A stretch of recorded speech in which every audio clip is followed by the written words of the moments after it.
या विषयातील विस्तारित रूप, कोणता घटक? विस्तारित रूप हा घटक शिकणार आहोत. तर विस्तारित रूप म्हणजे काय? तर ज्या दिलेल्या आपण 2 अंकी 3 अंकी संख्या ज्या अभ्यासल्या आहेत ना, त्या संख्या आपण बेरजेच्या स्वरूपात मांडतो आडव्या मांडणीमध्ये. ओके, तर मग त्या कशा पद्धतीने मांडल्या जातात, त्याचं विस्तारित रूप कसं केलं जातं, विस्तारित रूपाची त्यांची बेरीज कशी केली जाते, पुन्हा त्या विस्तारित रूपाला संख्येमध्ये कसं कन्वर्ट केलं जातं, या सगळ्या गोष्टी आपण आज शिकणार आहोत. ओके, चला तर सगळे रेडी आहात? तर बघा या ठिकाणी विस्तारित रूप घटक आहे आपला विस्तारित रूप. विस्तारित रूप संख्येचं. आता हे विस्तारित रूप कोणाचं असतं? संख्येचं. गणितामध्ये कोणाचं काम असतं? अंक असतील, संख्या असतील, अक्षरामधल्या संख्या अंकामध्ये लिहायचं सांगितल्या असतील, त्यांचं विस्तारित रूप करायचं असेल तर ते कशा पद्धतीने केले जाते ते आता आपण अभ्यासणार आहोत. अगोदर आपण 2 अंकी संख्यांचं विस्तारित रूप करणार आहोत, नंतर 3 अंकी संख्या, नंतर 4 अंकी संख्या. ओके, चला तर 2 अंकी संख्या सगळ्याला माहित आहेत.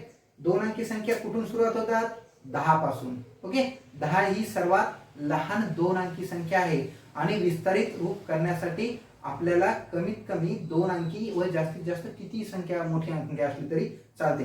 1 अंकी संख्यांचं विस्तारित रूप होतं का? नाही. मग आपण 2 अंकी संख्यांचं विस्तारित रूप कशा पद्धतीने करणार आहोत ते पाहूया. त्यानंतर 3, त्यानंतर 4 अंकी संख्यापर्यंत विस्तारित रूप आपण शिकणार आहोत. बघा या ठिकाणी 2 अंकी संख्या. आता 2 अंकी संख्या मी लहानात लहान सांगितली. 2 अंकी संख्या मी या अगोदर तुम्हाला संख्या ज्ञान मध्ये 2 अंकी संख्या 1 ते 10 ते 99 पर्यंत सांगितलेल्या आहेत. बघा 10 ही सर्वात लहान, 10 ही सर्वात लहान 2 अंकी संख्या आहे. 2 अंकी संख्या आहे. तर सर्वात मोठी संख्या कोणती आहे? 99. 9वर 9, 99. कशा पद्धतीने लिहितो आपण त्याला? हे 9 आणि पुन्हा त्यावर पुन्हा एक 9 म्हणजेच 99 ही सर्वात मोठी 2 अंकी संख्या आहे. मोठी 2 अंकी संख्या आहे.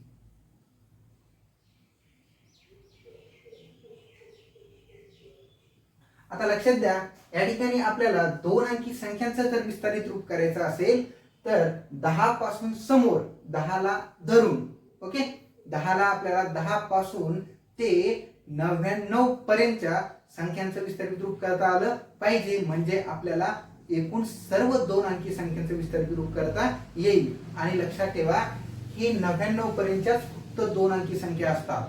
ओके, त्यानंतर 100 जी होती ना, आपण म्हणतो 100 पहिला माझा नंबर, त्यावेळेस ती 100 ही 2 अंकी संख्या नसते, ही 3 अंकी संख्या असते. त्याचं कारण बघा या ठिकाणी हे 100, ओके, आणि हे 99. आता अंक 2 अंकी 3 अंकी म्हणजे अंक म्हणजे काय? हे एक एक जे असतात ना यांना अंक म्हणतात. आता इथे किती बघा, हे 1 9 दिसतात आणि हे 1 9 दिसतात. म्हणजे किती आहेत सर्व अंक? 2 अंक आहेत, म्हणून ही 2 अंकी संख्या.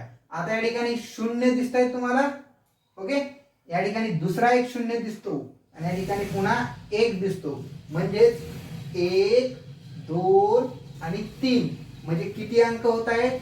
3 अंक होत आहेत. म्हणून ती 3 अंकी संख्या झाली. 2 अंकी संख्या आहे का मग ती? नाही. 99च्या नंतर येणारी 100 ही 2 अंकी संख्या नाहीये. म्हणून आपण म्हणतो ती 99 ही सर्वात म्हणजेच मोठ्यात मोठी, त्यापेक्षा कोणतीही मोठी 2 अंकी संख्या नाहीये. सर्वात मोठी 2 अंकी संख्या 99 आहे, त्याला 99 असे म्हणतात. आता या ठिकाणी 10 बघा. आता 10 ही सर्वात लहान का म्हणतो आपण?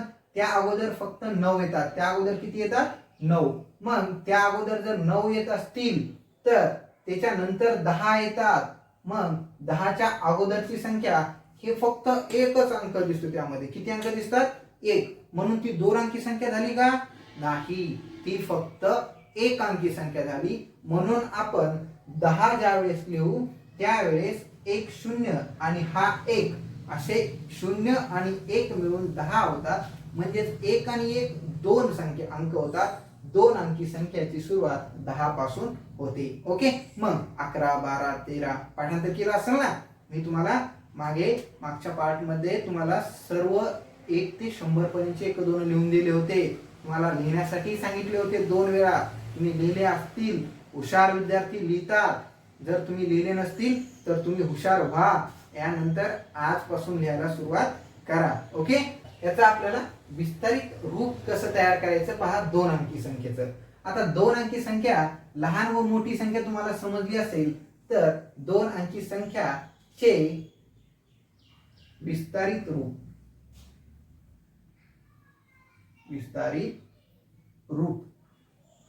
म्हणजे आता आपण 34, 56, 33, 45, 63, 75 एवढ्या संख्या आपण 2 अंकी संख्या घेतलेल्या आहेत. ओके. किती संख्या आहेत त्या? 1 2 3 4 5 आणि 6 संख्या घेतलेल्या आहेत. ओके. आता या 6 संख्यांना आपण विस्तारित रूप मध्ये जर याची मांडणी करायची तर तुम्हाला मी सांगितलं की 2 अंकी संख्या याचं एकक व दशक यांचं आपल्याला स्थान माहिती पाहिजे. स्थान म्हणजे काय? त्यांची ती जागा. आता बघा या 34 ला मोठ्या स्वरूपात जर असं लिहिलं तर हे एक पहिलं जे असतं ना ते एकक स्थान असतं. एकक. दुसरं दशक स्थान असतं. दशक. ओके. एकक आणि दशक म्हणजेच 2 अंक. ओके. मग हे दशक म्हणजेच 10. एकक म्हणजे 1. एकक म्हणजे 1. आता या ठिकाणी या 4 ची किंमत जर आपण काढली तर याच्या स्थानाने त्याला गुणायचं असतं. तर म्हणजेच 4 गुणिले 1. आता याचं स्थान किती आहे? 10. 3 गुणिले 10. ओके. त्यांच्या आपण किमती काढू. याची किती येणार आहे? 4. याची किती येणार आहे? 10 आणि 0 जर गुणलं तर 3 चा पाढा तुम्हाला माहित असेल. पाढे पाठ करा. आता आपल्याला 3 चा पाढा 0 पर्यंत जर म्हणायचं झालं तर 3 0 0. ओके. त्यानंतर 3 1 3 किती होतील बेटा? 30 होतील. मग याचं विस्तारित रूप या 34 चं आपण 30 अधिक 4 अशा पद्धतीने लिहू शकतो. हे झालं 34 चं विस्तारित रूप. ओके. 30 अधिक 4. आता बेरजेचं चिन्ह काय देत होतं आपण त्यामध्ये? या 30 मध्ये हे 4 आपल्याला मिळवावे लागतात. 30 मध्ये 4 मिळवल्यावर 34 होतात. ओके. मग यालाच आपण या विस्तारित रूपाला जर आपण संख्येमध्ये जर कन्वर्ट करायचं, संख्येमध्ये जर त्याला जर स्थलांतर करायचं असेल तर आपण त्यांची बेरीज करून त्याला संख्येमध्ये पण स्थलांतर करू शकतो त्यांचं. ओके. बघा 30 आणि 4 बरोबर 34. हे झालं विस्तारित रूप. या आणि झाली संख्या. ओके. मग अशा पद्धतीने आपल्याला एकक व दशक हे 2 जर स्थान माहिती असतील तर आपण कोणत्याही संख्येचं विस्तारित रूप करू शकतो. ओके. बघा आता या ठिकाणी बघा 34 चं झालं तर आता 56 चं करूया. ओके. 56. आता 56 म्हणजे या ठिकाणी हे 6 झाले एकक स्थानी आणि हे 5 झाले दशक स्थानी. एकक स्थानचे 6 जशाला तसे. ओके. आता 5 जशाला तसे का लिहिले आपण? कारण की 1 ने कोणत्याही संख्येला गुणलं तर उत्तर तेवढंच येतं. ओके. आता दशक स्थानी 5 आहे म्हणजे 5 ला 10 ने गुणूया 50 येतील. म्हणजे या ठिकाणी किती येतील बेटा? 5 ची किंमत 50 येईल. त्याच्यामध्ये अधिकचं चिन्ह द्यायचं. 56 चं विस्तारित रूप 50 अधिक 6. ओके. त्यानंतर 33 पण तसंच करायचं. या ठिकाणी ह्या 3चे 3 आणि हे दशक स्थानी आहेत म्हणून त्या 3 वर एक शून्य द्यायचं. आता लक्षात ठेवा दशक स्थानी असल्यावर फक्त एकच शून्य द्यायचं. ओके, एकच स्थानी असल्यावर शून्य द्यायची गरज नाही. हे झालं 33चे विस्तारित रूप. आता या ठिकाणी 45चे पाहूया. 45चे जर झाले तर हे 5 जशाला तसे 5 एक 5 आणि 10 चोक 40 किंवा 4 10 40. ओके, त्यानंतर 63. ओके, आता मी वरचे पुसतो म्हणजे तुम्हाला वरी छान प्रकारे दिसल बोर्डवर. ओके, हे 5 6 3 आणि 7 5. आता या ठिकाणी 63चे हे 6 दशक स्थानी आहेत म्हणून 60 आणि हे एकक स्थानी आहेत म्हणून 3. आता या ठिकाणी 7 हे दशक स्थानी आहेत म्हणून 70, 5 एकक स्थानी आहेत म्हणून 5. हे झालं त्यांचे विस्तारित रूप. ओके, आता 2 अंकी संख्येचे विस्तारित रूप तुम्हाला समजले सगळे. या ठिकाणी जेवढे दिले होते तेवढे मी या ठिकाणी तुम्हाला बोर्डवर सोडून दिलेले आहेत. मग तुम्ही आता कोणत्याही संख्येचं विस्तारित रूप अशा पद्धतीने करू शकता. लक्षात ठेवायचं एकक स्थानी जो अंक असतो, एकक स्थान म्हणजे जो डावीकडून पहिला अंक असतो तो एकक स्थानी असतो, त्याच्या समोरचा दशक स्थानी असतो. एकक स्थानी अंक जशाला तसा ठेवायचा, दशक स्थानी अंकाच्या मध्ये एक शून्य द्यायचा समोर आणि त्या दोघांच्या मध्ये बेरजेचं साइन द्यायचं. हे झालं आपलं विस्तारित रूप 2 अंकी संख्येचं. ओके, चला आता 3 अंकी संख्येचं विस्तारित रूप पाहूया. 2 अंकी संख्येचं पाहिलं आपण आता या ठिकाणी. आता आपल्याला 3 अंकी संख्येचं पाहिजे. किती? 3. ओके, आता 3 अंकी संख्याचे विस्तारित रूप. आता मी एकक आणि दशक हे 2 प्लेस अगोदर घेतल्या होत्या. आता या ठिकाणी 2 स्थान घेतले होते, आता 3 स्थान असणार आहेत कारण की त्या ठिकाणी 3 संख्या आहेत. एकक, दशक आणि शतक.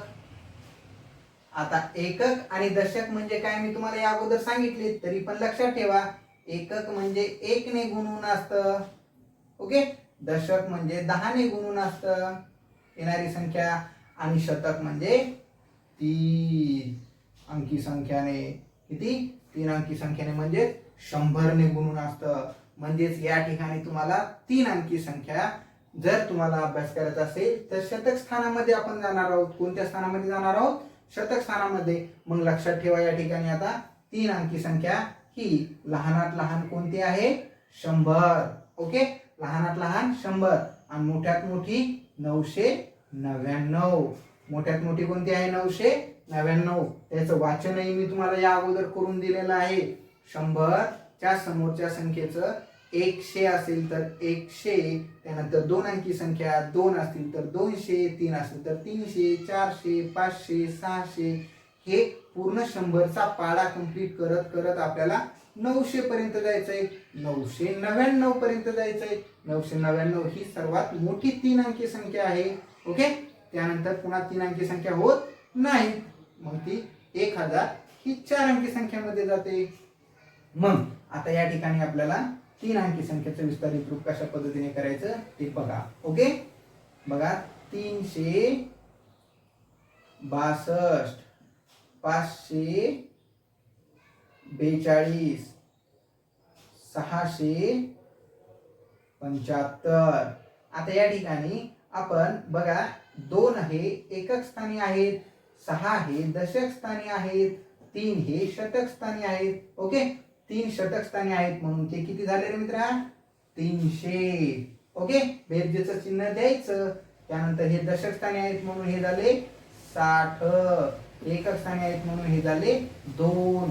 हे झालं आपल्या पहिल्या संख्येचं विस्तारित रूप. ओके, त्यानंतर बघा 542. आता या ठिकाणी संख्या चेंज करायच्या. काय येतील? शतक स्थानी 5 आहेत, दशक स्थानी 4 आहेत, एकक स्थानी 2 आहेत. म्हणजे 500 अधिक 40 अधिक 2 हे झालं आपलं दुसऱ्या संख्येचं विस्तारित रूप. आता या ठिकाणी 600 75 म्हणजेच 600. आता ओरली तुम्हाला आता तोंडानेही म्हणता आले पाहिजे. 600 600. 75 म्हणजेच किती होतील बेटा? 70 अधिक 5. हे झालं तुमचं तिसऱ्या संख्येचं विस्तारित रूप. ओके. आता या संख्यांची जर बेरीज केली तर संख्या मिळते बघा. 360 आणि 2 म्हणजे 60 आणि 2 62. आणि हे 300 म्हणजे 362.